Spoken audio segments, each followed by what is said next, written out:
Okay, so we should teach them. Now, what about you? I think No. Yeah. Go ahead. We're gonna deal with the parents first. I think we should teach them, Yes.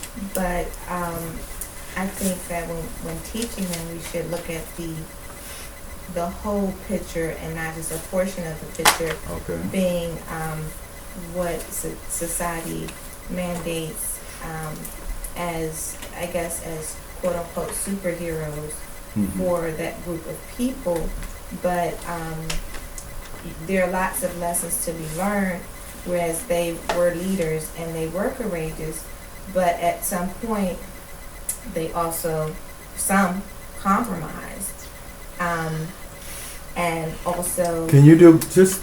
I'm sorry for cutting you off, but I just want you all to do me a quick favor. Yeah. When you use examples like that, can you cite?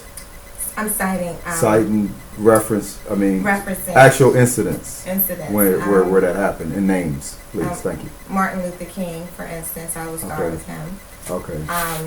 And then I'll move on to Benjamin Banneker. Okay. But we'll start with Frederick Douglass. Okay. Martin Luther King. You hear stories. There's certain things I don't want my children to follow in his footsteps, like smoking. Okay. Like, for instance, I don't want them to commit adultery. Okay. There's certain commandments that they must uphold according to the Word of God. Right. And also, I don't believe they should join or try to persuade our people to join and become one with those who put us into captivity. Right. I understand. I appreciate that. I just, if you just cite a name, okay, it's good. But that was good that you went into that. But some of those things were actually like human traits and weaknesses.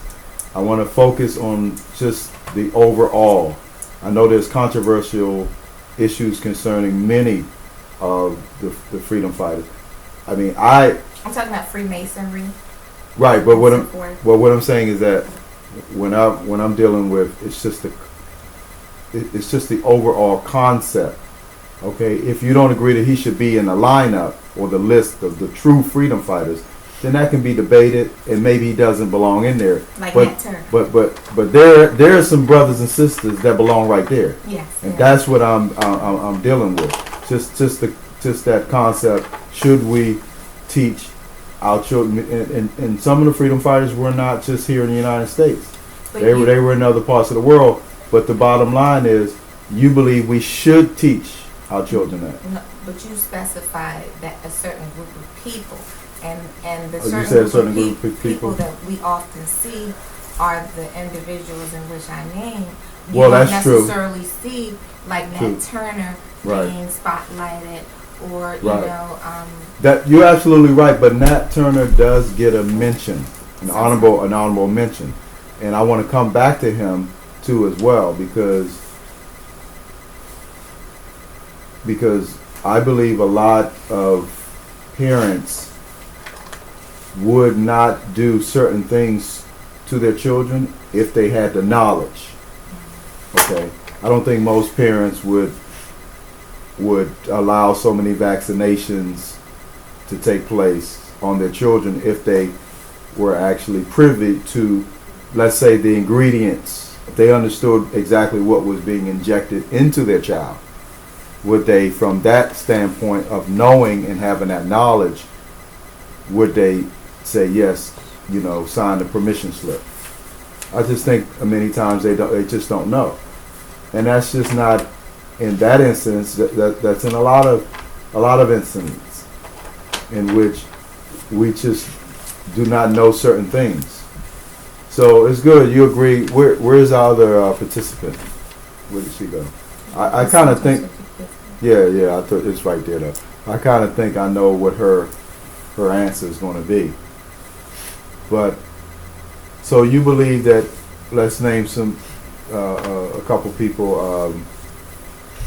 Let's talk about some of the, say, economic programs. I mean, you may not agree with the religion per se of Elijah Muhammad, but he did talk about some good things about, you know, so-called black people working together, you know, building doing, doing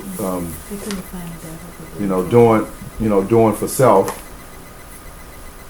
you know, which is good, building businesses amongst one another. I mean, he wasn't the only, of course, the only black person saying that. It was just common sense, you know. He came along in the 30s. You had, prior to that, in the 20s, you had Black Wall Street in Oklahoma. So we knew how to do for self. We just needed to spread that message, you know, more and more, and even need it today. So, do you have a problem with that message being taught to your children? No. That they got to open up black businesses, link up, work together, you know, start, like you say, owning your own business, hiring other black people, you know, creating jobs. I mean, that's what some of our black leaders talked about. Mm-hmm. They talked about not being targeted of killings, you know, protecting our communities, providing for our communities, feeding the children, you know, making sure, you know, a woman who's pregnant has the necessary things that she needs so her baby could be healthy, so he can be a productive person in the society. I mean, unless you have any other information, I don't know what other messages that these people that we're talking about were talking about. They were trying to vote so that they can get someone in there that will represent them and get them the basic needs: food, housing, shelter, clothing. Isn't that what you want? Isn't that what you want for your children? I mean, why can other people feel free to want these basic things, but we got to be made to feel guilty because we want them? We just want to educate our children. I mean, come on. What do we want? Mm-hmm. Even though the Most High says he wants more for us, right? Maybe that's part of the problem why we can't elevate our mind to the status where he wants to put our mind, because he wants to give us more than basic needs. But if he can't even get us, if we can't within ourselves even want basic needs for us and our children, then why is he trying to, you know, why is he trying to help us to understand that he wants us to be the rulers of this planet? We can't even attempt to go there because we're still dealing with not even wanting the basic needs for, when I say us and our family, we may say it, but in a lot of cases, a lot of times we actually sabotage it, one, and we don't really want it for those of our kind. So we really don't want it for ourselves. I have a question. Go ahead. My question is, how can we, and you mentioned voting, like that's a good thing, but knowing that the system itself is not even set up for us, and knowing that it's not even, it's an illusion, knowing that, talk a little louder. Yeah. Knowing that it's an illusion, knowing that our vote doesn't count anyway, do you think that it's a waste of time and there are other things that we should be focusing on rather than to try to fit into someone else's system and government and try to become one with them rather than to establish our own? And the only reason why I'm asking you this is because I understand, like, that's what Martin Luther King wanted. That's what he advocated. But ultimately, he even advocated quote-unquote freedom. And most of our people think that we are free today and we are in bondage and we're suffering financially. And most of the people who are hit by this economic bombshell are people of color following his dream.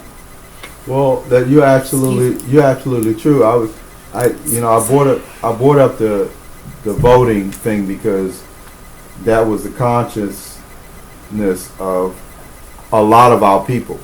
in, Right. okay?